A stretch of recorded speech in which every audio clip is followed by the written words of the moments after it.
I love vampires, so in this video I'm going to take an in-depth look at the movie The Lost Boys from 1987.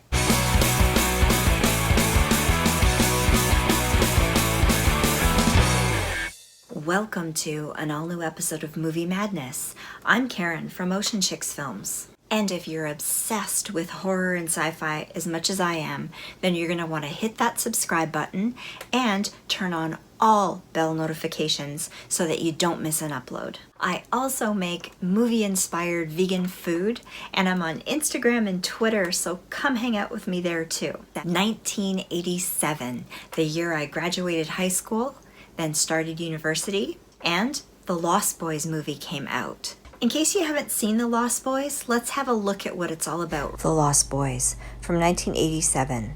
Lucy and her two sons Michael and Sam move to a small town called Santa Carla. Soon the boys are involved with a group of bikers who are also vampires.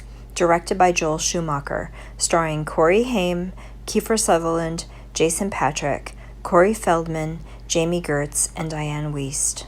The Lost Boys was released in 1987 by Warner Brothers.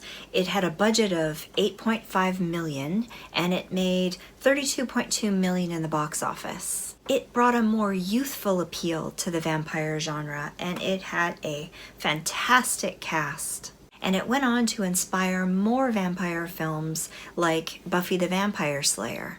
While the fictitious name Santa Carla was used in the film location was actually in Santa Cruz, California, on the seaside with the amusement park. Some of the scenes were actually shot on stage sets, like the cave, for example. The infamous Frog Brothers comic book store, which was located on the beach that they filmed at, was actually unfortunately destroyed in an earthquake. But the business itself was relocated a few miles away, and you can still go there and visit, and it looks the same, and you can see all of the movie memorabilia there.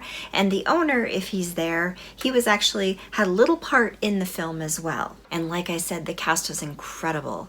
Kiefer Sutherland playing the lead vampire, David, and Jason Patrick playing Michael, one of the oldest brothers, Cory Haim playing his younger brother Sam, Jamie Gertz playing Star, Cory Feldman playing one of the Frog Brothers, and then we have the big stars, Diane Wiest, Edward Herman, Barnard Hughes, and the director was absolutely thrilled that Diane agreed to be part of the cast because she had just come out of winning an Academy Award, so that was pretty phenomenal.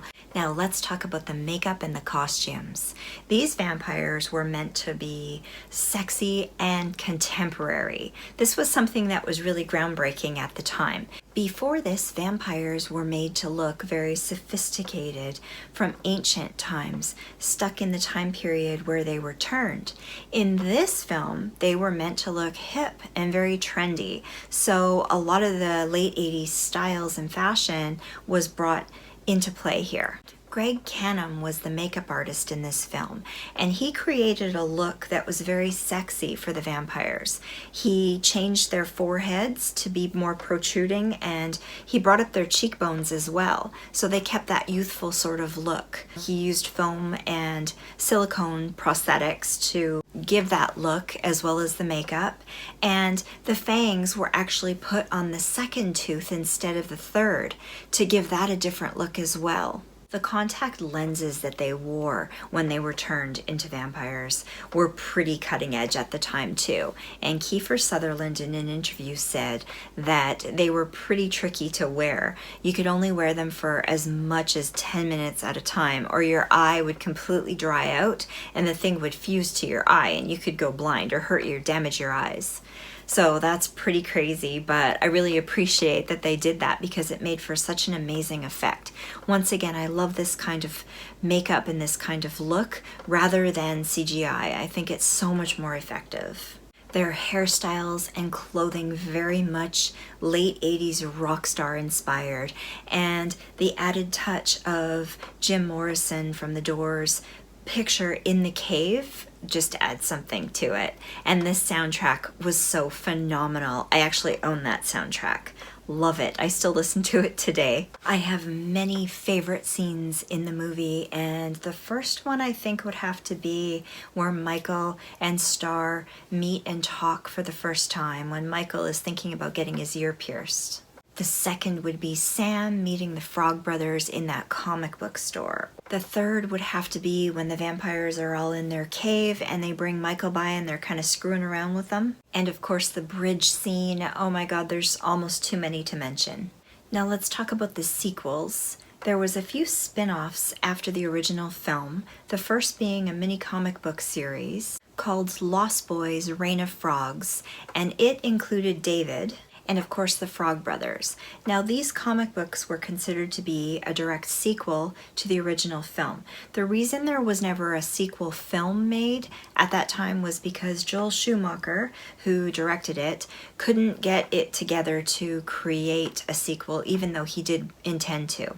Then in 2010, there was another film made called Lost Boys: The Tribe, and it went directly to DVD. Cory Feldman was in that one, and Haim made a cameo in it. Kiefer Sutherland wasn't in it, but his half-brother Angus was in it and played the lead vampire. And then there was another film called Lost Boys: The Thirst, which was executive produced by Cory Feldman, and around that time, shortly after Haim sadly passed away. He was never intended to be in it, but you know, that's how things go. It was pretty sad at that time. I remember watching a show with Cory Feldman, and I think they all took it pretty hard.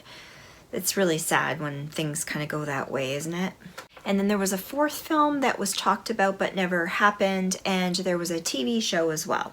And then in 2016, Vertigo put out a mini comic book series where Michael, Sam, and the Frog Brothers had to protect Star from her sisters, the Bloodbells. Overall, I highly recommend this film. I have it in my collection, and if you haven't seen it, go watch it. It's such a good one. It's more romantic than scary, I think, although there are some good scenes in it that might give you a little bit of a jump. But I think for the most part, people can handle it, and I recommend watching it. And listen to the soundtrack too, because it's really good. I love Cry Little Sister. That's one of my favorite songs, even to today.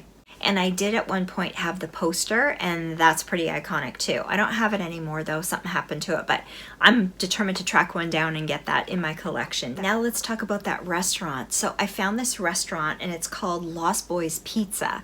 It's located in London in the UK, and it is fucking amazing. I really want to go there one day. It's weird because I just finished making that burger that was black. Remember the Darth Vader burger?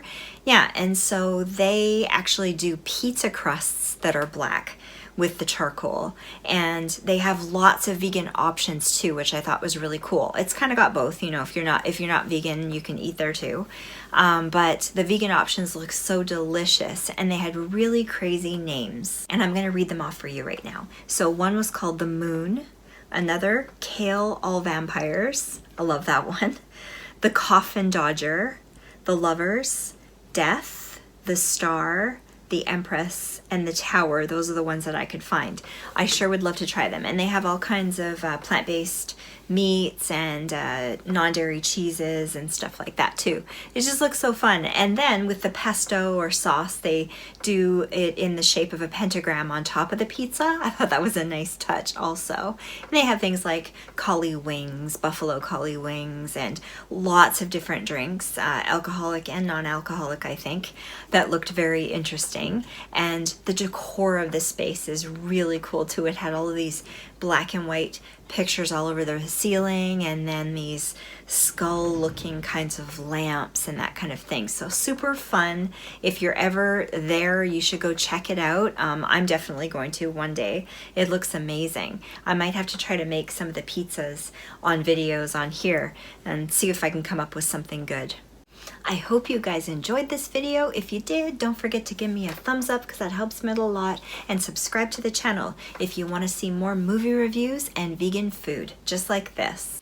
Okay, thank you guys so much for stopping by. I love you all. We'll see you again on Friday night with another Movie Madness.